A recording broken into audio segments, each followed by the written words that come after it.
हाँ, good evening बच्चों। आप लोगों ने लास्ट टाइम कोऑर्डिनेट किया था। कोऑर्डिनेट में आपने इंट्रोडक्शन देख लिया था कि एब्सिसा किसको कहते हैं, ऑर्डिनेट किसको कहते हैं। कोई भी पॉइंट को रिप्रेजेंट करना है उसको एक्स और वाई, पहले एक्स फिर वाई।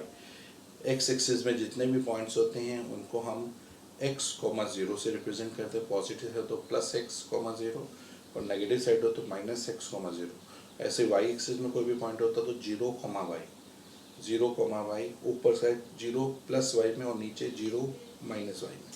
और जहाँ दोनों x axis y axis intersect करते हैं दैट पॉइंट इज ओरिजिन। फिर आपको बताया था चार क्वाड्रेंट होते हैं। फर्स्ट में प्लस प्लस, सेकंड में माइनस प्लस, थर्ड में माइनस माइनस, फोर्थ में प्लस माइनस। अभी आप लोगों को जो क्वेश्चन आएगा प्रेजेंटेशन, प्लॉट करने हैं पॉइंट्स को फिर सेकेंड टाइम में पॉइंट्स दिए होंगे और आपको उसके कोऑर्डिनेट्स फाइंड करने पड़ेंगे। और लास्ट में आप लोगों को उसके ऊपर बेस क्वेश्चन आपको मैं डिस्कस करूँगा। ठीक है, देखो ये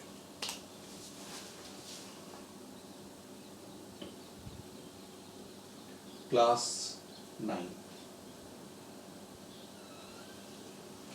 जैसे आपको यहाँ दिया है आपको प्लॉट करना। प्लॉट का मतलब ग्राफ पेपर पर वो पॉइंट को आपको रिप्रेजेंट करके दिखाना पड़ेगा।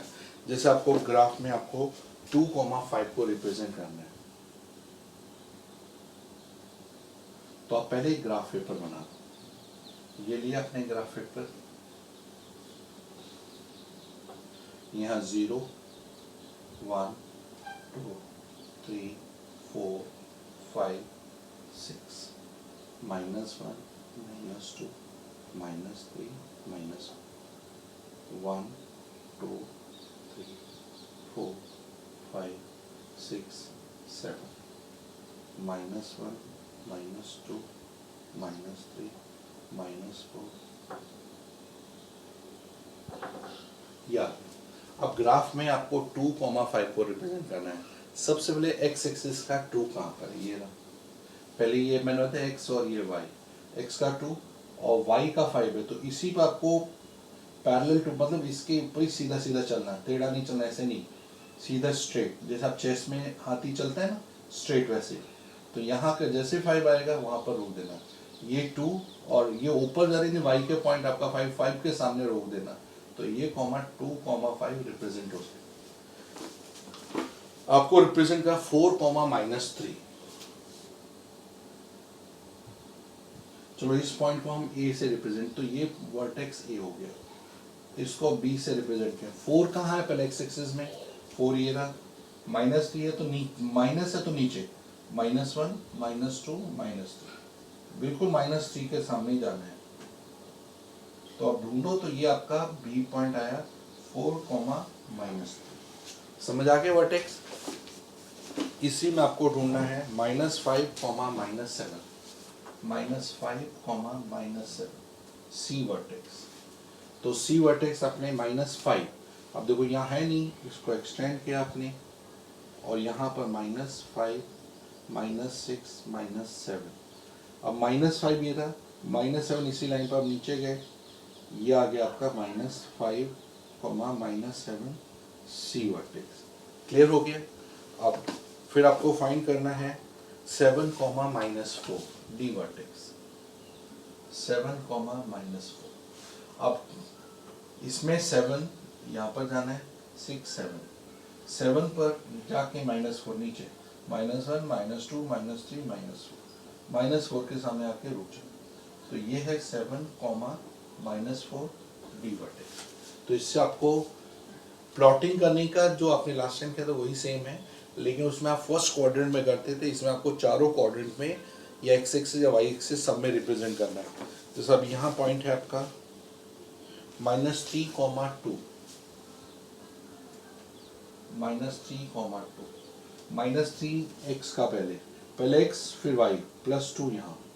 तो ये आपका हो गया ई वर्टेक्स -3, -2। फिर आपको फाइंड करना है 7, 0 एफ पॉइंट है 7, 0 7 एक्स का वाई का 0, तो 7 एक्स का और 0 है नहीं, ये एक्स एक्सिस का पॉइंट हो, तो ये हुआ एफ पॉइंट 7, 0 -4, 0 -4, 0, एक्स एक्सिस में -4 ये रहा 0, तो ये आपका हो गया 0.-4,0। ठीक है, अब आपको फाइंड करना है 0,7, 0,7, h का 0,7 इधर आ गया, तो ये 0,7 h का। जब भी x 0 हो, y का पॉइंट दिया हो, तो x एक्सिस में वो पॉइंट आ जाता है। 0,-4, 0,-4, x में 0, y में -4, ये आपका आ गया आई पॉइंट 0,-4। आपको फाइंड करना 0,0 ओ 0,0, तो 0 x का, y का 0, तो ये ऑरिजिन हो गया 0। तो ये आपके प्रेजेंटेशन हो गए कि प्लॉट करना है, ग्राफ पेपर लेना है, जो पॉइंट्स आपको बोले हैं वही पॉइंट आपको सिलेक्ट करके उस पर ग्राफ पर प्लॉट करना है। हाँ, अब मैं आपको एक ग्राफ पेपर दूंगा, उसके अंदर से वो पॉइंट दिए होंगे, उस पॉइंट से आपको उसके कोऑर्डिनेट्स ढूंढने होंगे, उसका एक्स एक्सिस वाई एक्सिस दोनों आपको कैलकुलेट करके बताना होगा। ठीक है, तो देखो अभी क्वेश्चन ये रहा।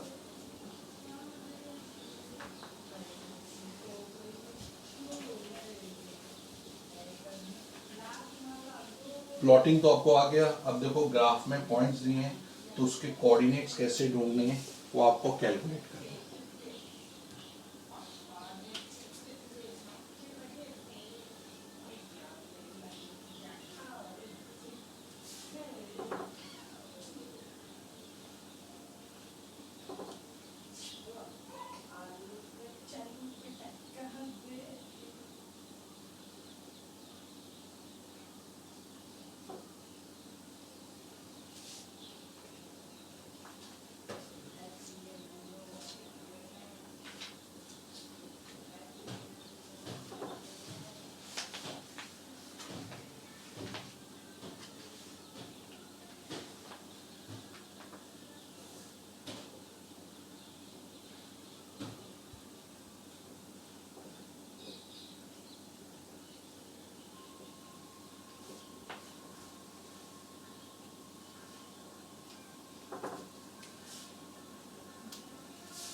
अब देखो ये आपने ग्राफ बना दिया, अब यहाँ मैं नेमिंग करता हूँ, वो आपको पॉइंट्स ढूंढने हैं।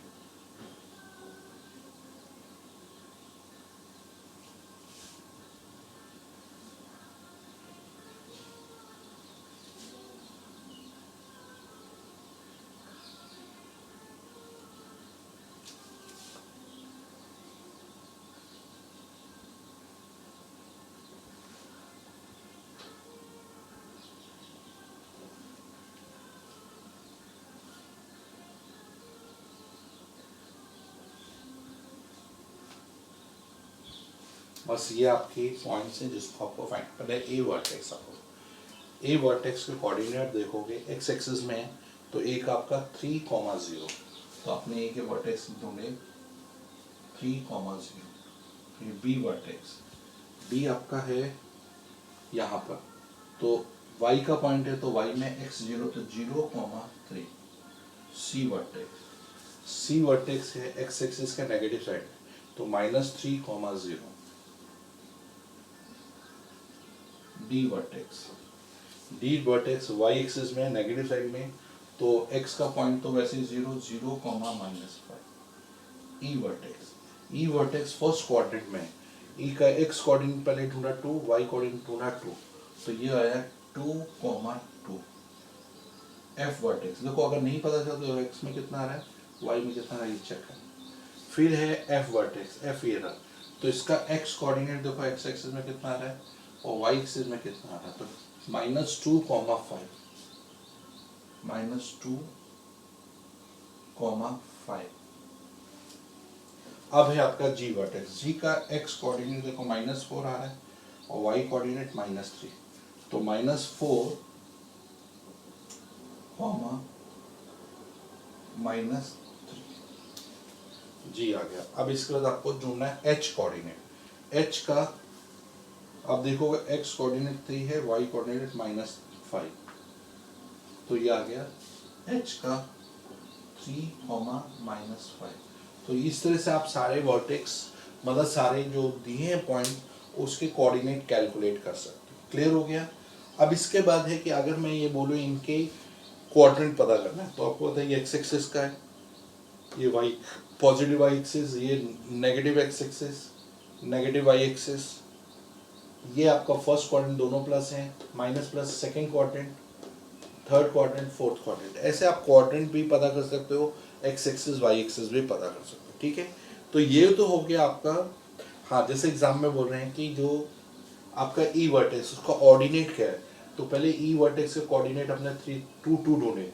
ऑर्डिनेट का मतलब था वाई, तो वाई आपका 2 दिया, इसका एब्सिसा क्या है 2। जैसा मैंने बोला जी का एब्सिसा क्या है -4, ऑर्डिनेट क्या है -3। तो बुक में जो क्वेश्चन है आपके जो 3.1 2 और 3 में इसी तरह के क्वेश्चन है, प्लॉट करके आपको डिसाइड करना है। अब जैसे अब इसके ऊपर कुछ एक्स्ट्रा क्वेश्चन जो आर डी शर्मा है और या आपके एग्जाम में पूछ सकते हैं, वो क्वेश्चन अब मैं डिस्कस कर रहा हूँ, जिसके साथ ये चैप्टर तो ओवर हो गया है, बुक के हिसाब से खत्म हो गया है। अब बुक के अलावा आपको जो एक्स्ट्रा प्रैक्टिस चाहिए वो मैं जो आर डी शर्मा में है या एमसीक्यू में आपसे पूछ सकते हैं छोटे छोटे पॉइंट, तो आपको ध्यान रखना है। जैसे अभी मैं क्वेश्चन यहाँ आपके जो एमसीक्यू के क्वेश्चन डिस्कस कर रहा हूँ वो देखना।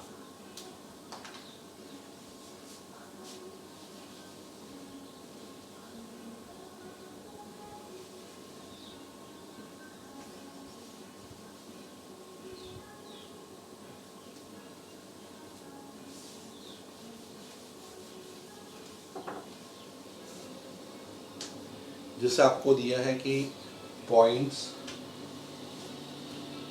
4,0 0,4 0 0 4 4, ये पॉइंट को ग्राफ में प्लॉट करो और उसके बाद इससे जो भी फिगर बन रही है वो फिगर को का नाम बताओ, किस तरह का फिगर।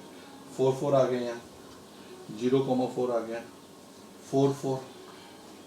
आपने इसको जब ज्वाइन किया तो सारी साइड 4 4 4 4, तो ये रोम्बस भी हो सकता है या स्क्वायर, लेकिन आपको कॉर्नर एंगल 90 हो गए तो ये फिगर आपका जो बना है that is only square. Square में all the 4 sides are equal and each angle 90 degree. Clear हो गया। तो इस तरह से फिगर आपको ज्वाइन करके कैलकुलेट कर सकते हैं। अब जैसे यहाँ देखो,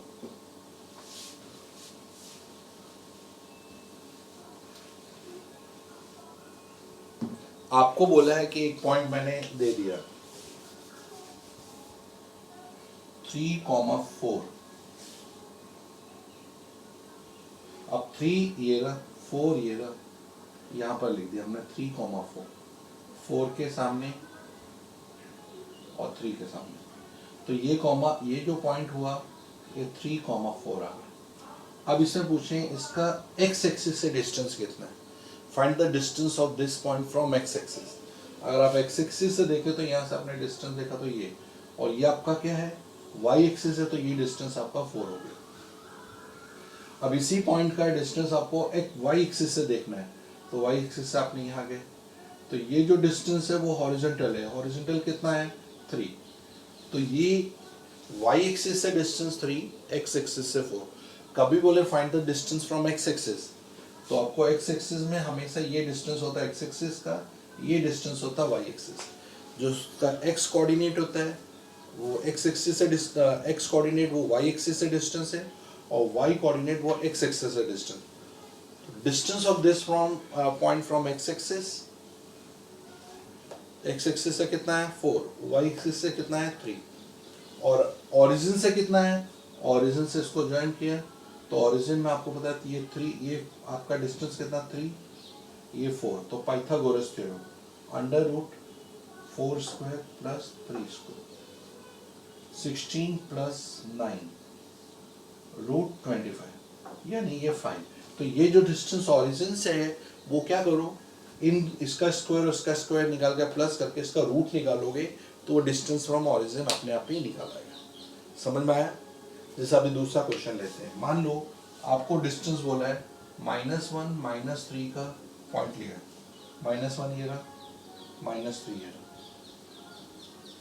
इसका डिस्टेंस x एक्सिस से फाइंड करो, तो x एक्सिस ये वर्टिकल, तो ये डिस्टेंस आपका -3, लेकिन हम डिस्टेंस में हमेशा पॉजिटिव वैल्यू लिखते हैं, तो ये डिस्टेंस आपका आया 3 और ये डिस्टेंस आया y एक्सिस से 1, ठीक है। और अगर ओरिजिन से चाहिए तो ऑरिजिन से 1 का स्क्वायर प्लस 3 का स्क्वायर। ये माइनस तो सिर्फ कोऑर्डिनेट नेगेटिव साइड में बताया, लेकिन आपको डिस्टेंस फ्रॉम ऑरिजिन बोला है, डिस्टेंस फ्रॉम ऑरिजिन, उसके लिए आपको इनके दोनों का स्क्वायर 1 प्लस 9 रूट 10। तो इसका डिस्टेंस ऑरिजिन से ये जो डिस्टेंस है दैट इज रूट 10। अब यहाँ से निकालो तो रूट 10 आ जाए। ये समझ आया आप लोगों को? ठीक है। अब और आपका एक्स एक्सिस से चाहिए तो आपका ये डिस्टेंस 3 नेगेटिव हो तो भी आपको पॉजिटिव लिखना है, और वाई भी अगर नेगेटिव हो तो भी इसको पॉजिटिव। डिस्टेंस कभी भी नेगेटिव नहीं होता, distance is always positive. Clear हो गया? तो ये तो हो गया डिस्टेंस फ्रॉम ऑरिजिन से आपको बोला है। अब जैसे ये आपको नेक्स्ट कॉन्सेप्ट है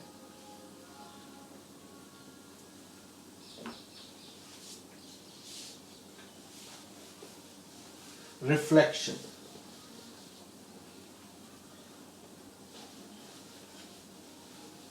जैसे आपको ये पॉइंट दिया है 3 4, इसका रिफ्लेक्शन पता करना। रिफ्लेक्शन यानी ये आपने 3 4 आया, अब इसका रिफ्लेक्शन। रिफ्लेक्शन मतलब इसकी इमेज। कभी भी बोलो रिफ्लेक्शन, रिफ्लेक्शन का मतलब होता है इमेज। इसकी जो इमेज है, अगर हम बोले एक्स एक्सिस में क्या है, तो एक्स एक्सिस आपका मिरर हो गया, इमेज आपका सीधा नीचे की साइड आएगा। तो इमेज आपकी जब बनाएंगे तो जितना ये ऊपर है 4 उतना ही वो नीचे आ जाएगा। तो ये इसकी इमेज आ जाएगी 3, -4। अगर एक्स एक्सिस में बोल रहे हैं तो डिस्टेंस सेम रहेगा ऊपर नीचे, क्योंकि आपको पता है मिरर में आप जितना आप आगे खड़े होते उतना ही वो मिरर के पीछे होते हैं। तो इमेज जैसे 3 4 है तो इसका इमेज 3, -4। ठीक है। और अगर इसी का वाई एक्सिस में बोले तो ये आपका मिरर है, तो इमेज आपकी इधर आएगी। तो ये आपका 3 है, तो 3 नीचे पीछे चला गया, तो ये आपका यहाँ आ जाएगा -3, 4। अब वाई एक्सिस में है तो इसकी इमेज -3, 4। ये वाई एक्सिस मिरर हो गया, तो इमेज इस साइड चली जाएगी।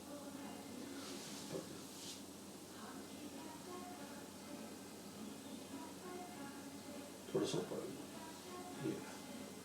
ये 4 है, इसकी इमेज ये आएगा 3, -4। ठीक है। अगर इसी के ऑरिजिन से पूछे तो जहां ये तो ऑरिजिन पर यहां आ जाएगा, तो यहां पर आएगा -3, -4। बट डिपेंड करता है कि ऑरिजिन के हिसाब से ये मिरर है तो ये जितना ऊपर है उतना ही नीचे वर्टिकली। ये आपका 5 था, ये यहाँ भी 5 रहेगा। तो वो चीज़ है, सिर्फ वो क्वाड्रेंट बदलते रहते हैं। जैसे ये है फर्स्ट क्वाड्रेंट में और एक्स एक्सिस है, तो एक्स एक्सिस का मिरर इमेज 4th क्वाड्रेंट में, और वाई एक्सिस का फर्स्ट क्वाड्रेंट का 2nd क्वाड्रेंट में, और फर्स्ट एक्सिस का ऑरिजिन के हिसाब से आ जाता है कौन सा 3rd क्वाड्रेंट। ये आपको थोड़ा सा देखना है। तो ये हो गया आपका पूरा कंसेप्ट। अब आपका जो 3rd चैप्टर है, जो टेक्स्ट बुक है, वो पूरी तरह खत्म हो गया है। अब मैं ये कोशिश कर रहा हूँ कि आप लोग 3rd चैप्टर पहले टेक्स्ट बुक से ख़त्म कर दो। आज अगर टाइम मिले तो 3.1 में तो ज़्यादा इतना है नहीं, 3.2 3.3 बस ये 2 एक्सरसाइज ख़त्म करनी, ग्राफ लेकर फिनिश कर दो तो ये चैप्टर आपका ओवर हो जाएगा। That is coordinate geometry complete हो गया। अब आपका जो न्यू चैप्टर है इसी के आगे है linear equation in 2 variable, 4th chapter. तो आप लोगों के कंटिन्यूटी में ये चैप्टर क्या है कि कोऑर्डिनेट के साथ ये करोगे तो आपको एकदम क्लियरिटी रहेगी। तो अब मैं ये चाहता हूँ मैं इसके ऊपर वर्कशीट भेजूँगा, तो आप उसको फिनिश करो और उसके ऊपर हम डाउट डिस्कशन करते हैं। ठीक है। और मैंने जो आपको फर्स्ट चैप्टर के भेजे हैं, 2nd चैप्टर के भेजे हैं, आपने अभी तक मेरे को वर्कशीट नहीं भेजी है। अगर वो नहीं किया तो कम से कम टेक्स्ट बुक तो करो, नहीं तो टेक्स्ट बुक भी गई, वर्कशीट भी गई। देखो वर्कशीट के पीछे पर्पस ये है कि वर्कशीट देने के बाद तुम RD शर्मा, RS अग्रवाल साथ साथ कर सकते हो। ठीक है। चलो बाय, आज इतना रखते हैं, फिर नेक्स्ट टाइम में कंटिन्यू करेंगे।